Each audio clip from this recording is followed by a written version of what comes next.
و شرف ورزشگران ما در مسابقه‌های بین‌المللی تمام خلق کشور خود را سربلند و پیروز می‌سازد.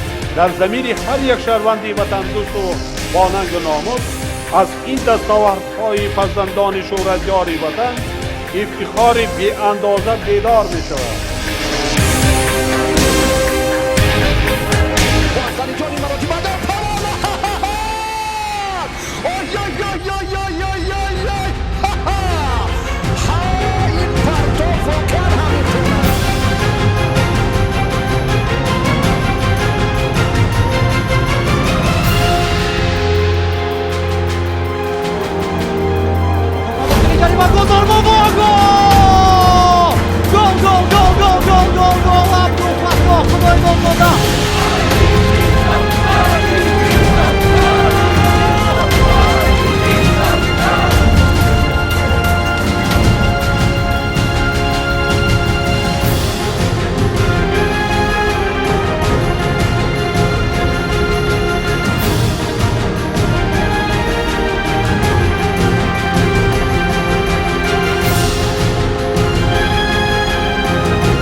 روزی ورزشگران مبارک.